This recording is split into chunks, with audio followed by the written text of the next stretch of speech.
보시면은 어떤 식으로 문제가 되는지 이해하는 데 도움이 되실 거라고 생각해요. 그래 이제 여러분들이 가장 궁금한 거는 당장 주가가 급락하지 않는 이유잖아요. 그래서 앞서 말씀드렸다시피 리먼 브라더스 사태도 당장 급락했던 건 아니에요. 베어 스턴스가 구제받고 3월 이후 2달 이상은 상승했었습니다.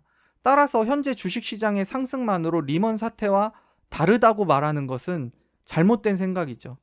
오히려 주가가 버티고 상승하는 모습이 당시 리먼 브라더스 사태 시기와 똑같습니다. 그렇다면 5월, 6월까지 충분히 주가 상승을 즐길 시간이 있다고 볼 수 있을까요? 저는 이 부분이 그렇지 않기 때문에 자꾸 하락을 더 주장할 수밖에 없게 된다고 봐요. 하락이 더 빨리 일어날 수 있다고 생각을 하는 2008년보다 사실 지금이 좀 더 위험하다고 봐요. 그 이유는 과거보다 현재 정보의 전달이 굉장히 빠르기 때문인데 최근 많은 미디어에서도 말하고 있지만 요즘 시대 뱅크런은 휴대폰으로 돈을 이동시키기 때문에 말 그대로 순식간에 벌어져요. 또한 2008년의 큰 주가 하락은 9월 부시 정부의 구제금융법안 부결이 강한 트리거가 되었지만 지금은 2023년 4월 이후 예정되어 있는 부채 한도 협상이 트리거가 될 확률이 높습니다. 이게 이제 부채 한도 협상과 관련한 이제 기사인데 관심 있으신 분들은 한번 보시면 좋겠습니다. 어찌됐건 부채 한도 협상은 이제 4월쯤에 시작이 되죠. 4월, 5월을 주목하는 이유. 여기서부터는 좀 개인적인 의견인데요. 여러 가지 문제가 좀 이 시기를 가리키는데 크게 세 가지만 이야기해 보겠습니다. 첫 번째, 현재 미국 재무부의 재정은 한계에 와 있어요. 부채 한도 협상이 없다면 디폴트 위험에 빠지는데 그 협상이 4월 이후부터 시작이 됩니다. 이는 미국의 신용등급과 관련이 있으므로 주가에 영향을 줄 수밖에 없겠죠. 사실상 현재 연준과 재무부가 돈이 부족한 상황이므로 만약 지금 주식시장이나 은행에 더 큰 문제가 생긴다면 대응이 불가능해요. 아예 대응할 돈이 없죠. 따라서 바이든 정부 입장에서는 주식시장이 최대한 부채 한도 협상 전까지는 버텨줘야 하는 면도 있습니다. 무슨 말이냐 하면은 만약에 추가 파산이 일어나기 직전이라고 하더라도 최대한 4월, 5월을 넘기려고 할 거라는 거예요. 그래야 부채 한도를 늘리고 그 돈으로 파산 위기에 처한 은행을 도와주든지 할 거 아니에요. 지금은 만약에 지금 당장 파산하면은 돈이 없어서 도와주지도 못해요. 그렇기 때문에 억지로라도 시장을 좀 유지할 필요가 있어요. 저는 바이든 대통령이 워렌 버핏과 접촉했던 이유도 개인적으로 이것이라고 생각을 해요. 바이든 정부가 이제 워런 버핏 불러가지고 SOS 쳤다는 이 기사인데 저는 이거 SOS 해가지고 이런 얘기 했을 것 같아요. 그러니까 바이든 대통령이 워렌 버핏에게 이렇게 얘기했을 것 같아요. 지금 재무부 재정 상황이 안 좋으니까 절대 은행을 파산시킬 수는 없다. 지금은 최소한 4월, 5월까지는 좀 돈으로 지원 좀 해달라. 그러니까 당장 파산 안 하게 시간을 좀 끌어달라. 저는 이렇게 말했을 거라는 생각을 좀 해요. 관련돼서 궁금하시면 이제 기사를 찾아보시면 됩니다. 재밌는 사실은 과거 2008년에도 워렌 버핏은 구제금융 법안에 적극 찬성했으며 실제로 자신 또한 값싸게 여러 기업을 주었고 큰 돈을 벌었던 적이 있어요. 그 당시에 이제 뭐 주식시장에서 유명하신 분들이 서로 이야기를 했는데 워렌 버핏이 구제금융에 굉장히 적극적으로 찬성하고 심지어 로비까지 해가면서 이 법안을 통과시키려고 노력했던 사람이죠.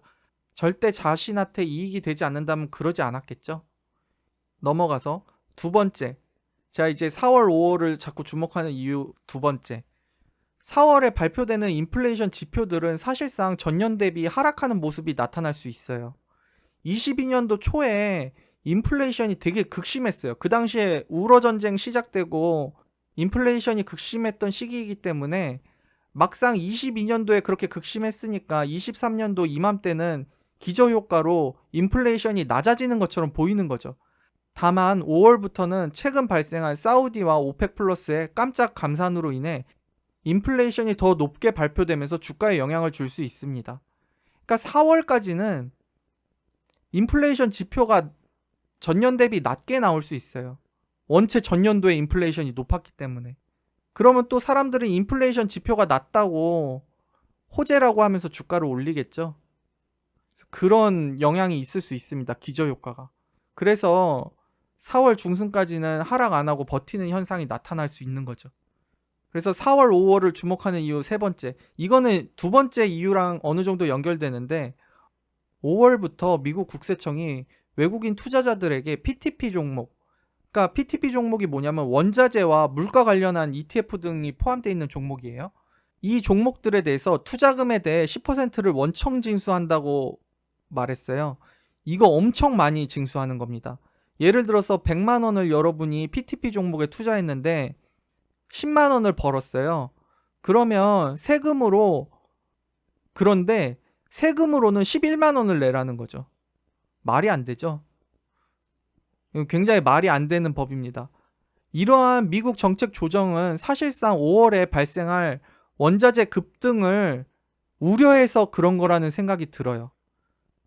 그러니까 5월에 원자재가 막 급등하면은 PTP 종목도 막 뛰겠죠. 근데 문제는 이렇게 종목이 뛰면은 외국 자본이 막 들어가가지고 이걸 더 극심하게 만듭니다. 그래서 미국 국세청이 외국인 투자자들에게 투자금의 10% 원천 징수해버리면 외국인 투자자들이 쉽게 이 PTP 종목에 접근하지 못하잖아요. 그러면 미국 내 인플레이션을 자극할 우려가 줄어들게 되죠. 즉 PTP 종목 면세 조치를 5월까지 한정한 것 자체가 이미 5월의 인플레이션 급등에 대해 미국 정부도 충분히 우려하고 대비하려고 한다고 볼 수 있는 거죠. 그러니까 5월에 무슨 일이 날 수 있는 거죠. 그걸 대비하려고 한다고 볼 수 있습니다. 그래서 위 세 가지 경우 중 특히 3번은 제가 관련 영상도 업로드를 했어요. 그래서 PTP 종목에 대해서 궁금하신 분들은 한번 보시면 좋겠습니다. 이게 이 영상을 찍을 때만 해도 PTP 종목에 대한 과세가 3월부터였어요. 개인적인 생각이지만 아마 3월에 주가 하락이 좀 세팅되어 있었을 확률이 높습니다. 근데 이제 문제는 그 전에 미국 실리콘밸리 뱅크가 파산해버리고 미국 정부가 구제금융 조치를 하면서 갑자기 이 PTP 종목 세금 면제 기간이 5월로 바뀌었어요. 저도 이거 영상 찍으면서 찍고 편집하는데 날짜 바뀌어버리더라고요. 3월에서 5월로. 그래서 요거는 그래서 좀 나름 재밌는 영상입니다. 어찌됐건 개인적인 결론.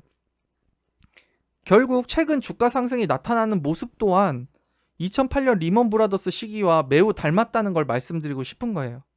게다가 그 당시보다 지금이 더 문제인 게 휴대폰의 발달로 MTS가 지금 다들 MTS로 투자하시잖아요. 누구나 쉽게 주식을 즉각적으로 매매할 수 있는 시대예요. 오히려 막상 급락이 발생하면 일반적인 개인 투자자들의 경우 대응할 틈도 없이 하락을 그대로 맞이할 수 있습니다. 그러한 이유로 인해 많은 전문가들이 하락을 대비해야 한다는 말을 하는 거라고 저는 생각을 해요. 개인 투자자분들은 이거 대응이 아예 안 될 수 있습니다. 갑자기 급락이 오면. 그래서 조금 유난스러워 보일 수 있지만 앞서 말씀드린 것처럼 지금 주식 투자에 대한 리스크가 높은 상황은 맞아요. 그렇기 때문에 하락을 주장하시는 분들이 많은 거죠. 그렇지만 주식시장을 완전히 떠나야 한다는 말씀을 드리는 건 아니에요. 미래는 정말 어떻게 될지 알 수가 없죠. 지금까지는 리먼 브라더스랑 굉장히 비슷하지만 모르죠. 이제 또 어떻게 될지. 시장이 더 많이 오를지도 모르죠. 다만 이럴 때일수록 리스크만큼 자산을 분배하거나 비중을 조절하는 거는 전 진짜 필요하다고 생각을 합니다. 그래서 투자자 여러분들도 이런 점은 좀 짚고 넘어가시는 게 좋을 것 같아서 내용을 정리해 봤습니다. 그럼 다음 시간에도 돈 되는 이야기로 찾아뵙겠습니다. 감사합니다.